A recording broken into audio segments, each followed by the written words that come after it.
Assalamualaikum warahmatullahi wabarakatuh. Selamat pagi peserta kursus dan pelatihan menjahit. Bagaimana kabar kalian hari ini? Pastinya kalian dalam keadaan sehat dan semangat dalam mengikuti proses kegiatan pembelajaran kursus dan pelatihan menjahit hari ini. Dan sebelum kita mulai kelas perdana hari ini, alangkah lebih baiknya kita berdoa menurut agama dan kepercayaan masing-masing. Berdoa, saya persilahkan. Berdoa selesai. Oke, sebelumnya teman-teman, perkenalkan nama saya Lulut Ardi Putra.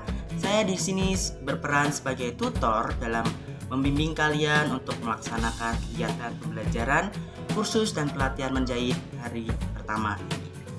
Dan alangkah lebih baiknya sebelum kita mulai lebih jauh, saya persilakan teman-teman untuk absensi melalui Google Form yang telah di-share melalui grup WA kita pada pagi hari ini. Terima kasih.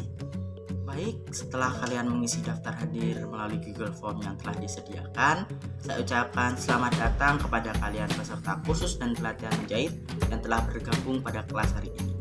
Yang mana pendidikan pada zaman sekarang merupakan hal yang sangat penting bagi makhluk sosial seperti kita.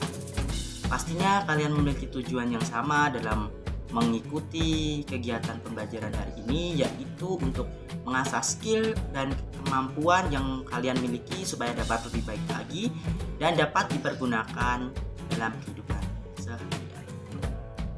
Dan untuk tujuan pembelajaran hari ini, yang pertama adalah peserta pelatihan dapat memahami langkah-langkah pelaksanaan prosedur keselamatan dan kesehatan kerja.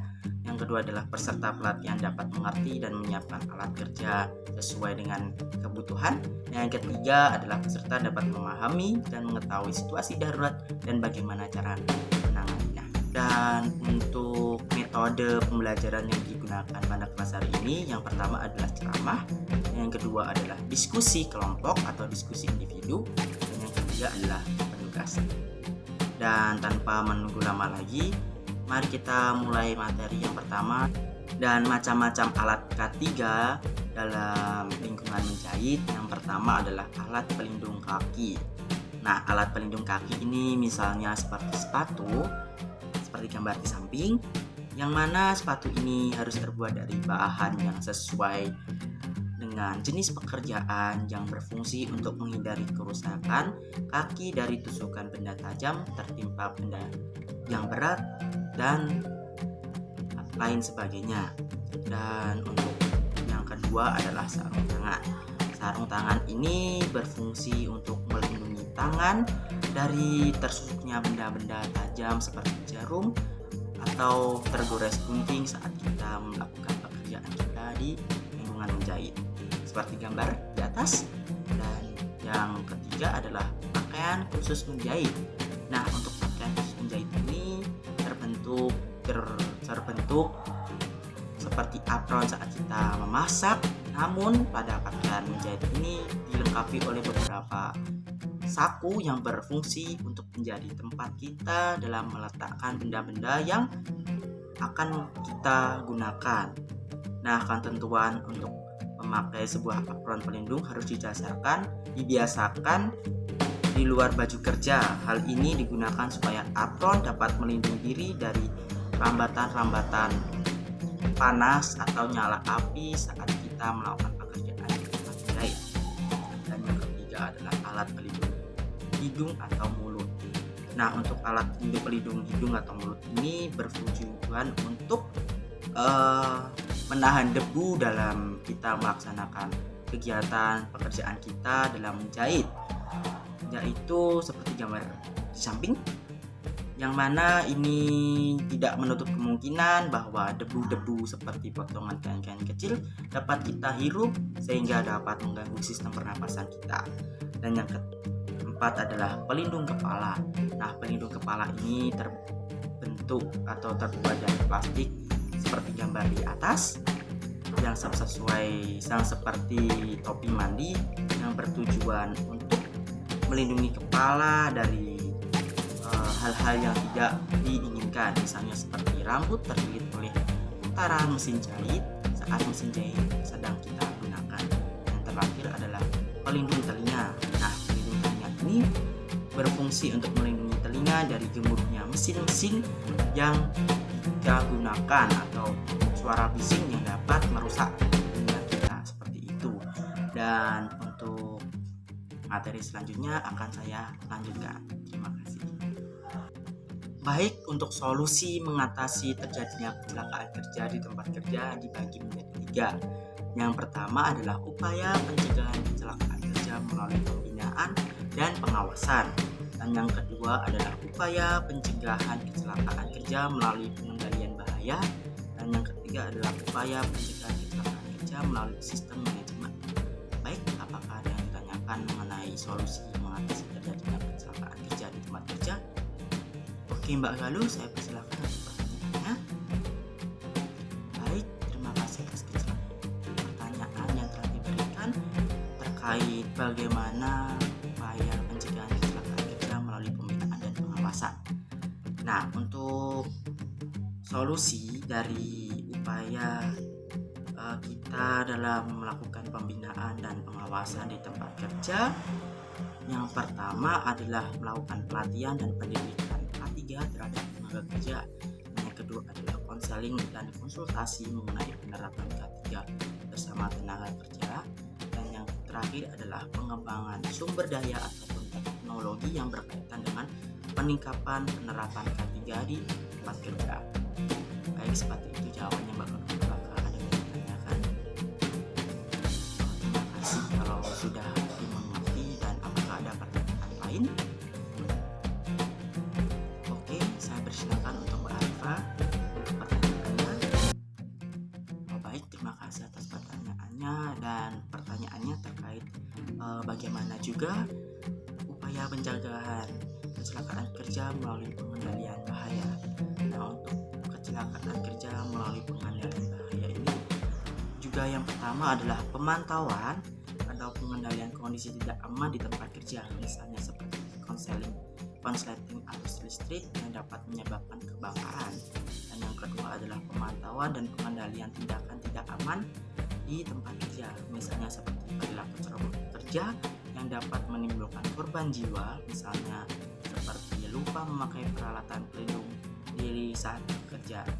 Dan untuk penjelasan yang terakhir Mbak Arifah, supaya teman-teman juga paham, upaya pencegahan kecelakaan kerja melalui sistem manajemen, yaitu yang pertama adalah mematuhi prosedur dan aturan K3 di tempat kerja. Yang kedua adalah penyediaan saran dan prasarana K3 dan pendukungnya di tempat kerja saat kita bekerja. Dan yang terakhir adalah penghargaan dan sanksi terhadap penerapan K3 di tempat kerja kepada tenaga kerja yang melanggar. Seperti itu, teman-teman. Apakah dipahami solusi mengatasi terjadi kecelakaan kerja di tempat kerja? Baik, terima kasih jika sudah dipahami. Dan saya akan lanjut ke materi yang selanjutnya. Nah, jadi itu tadi merupakan paparan-paparan materi yang saya jelaskan. Dan berikut ini merupakan video pembelajaran supaya dapat mendukung penjelasan-penjelasan dari saya dan dapat mempermudah kalian memahami mengenai bagaimana prosedur keselamatan kerja di tempat kerja dan dapat mengetahui bagaimana alat-alat dalam pelatihan menjahit atau tempat kerja menjahit. Dan saya persilakan menonton video berikut ini. Terima kasih. Gunting kain. Ketika kita mempunyai gunting kain, sebaiknya kita pisahkan penggunaannya dengan gunting kertas. Jarum pentul. Jarum pentul ini kita gunakan untuk menyematkan kain yang akan kita jahit agar tidak bergeser ketika kita jahit dengan mesin jahit. Kapur jahit. Kapur jahit ini kita gunakan untuk menggambar atau menandai pola pada kain sebelum kita gunting agar pas posisinya. Pendedel. Pendedel ini sangat penting untuk penjahit pemula karena fungsinya memudahkan kita membuka jahitan, terutama jahitan yang salah. Jarum jahit tangan. Walaupun kita menjahit menggunakan mesin, kalanya kita membutuhkan menjahit dengan tangan terlebih dahulu, kemudian kita jahit dengan mesin agar posisinya tetap stabil. Alat memasukkan benang. Alat ini sebenarnya cuma tambahan, akan tetapi akan mempermudah kita ketika akan memasukkan benang ke dalam jarum. Pita ukur digunakan untuk mengukur segala macam termasuk kain dan badan. Gunting benang. Ini memudahkan kita untuk menggunting benang ketika kita selesai menjahit. Nah, sekarang merupakan alat-alat yang kita gunakan untuk membuat pola. Garis lurus dan penggaris lengkung, pensil, gunting kertas yang berbeda dengan gunting kain, tracing wheel yang biasa kita gunakan untuk menjiplak, penusuk yang biasa kita pakai untuk mengembangkan pola dasar ke desain yang berbeda.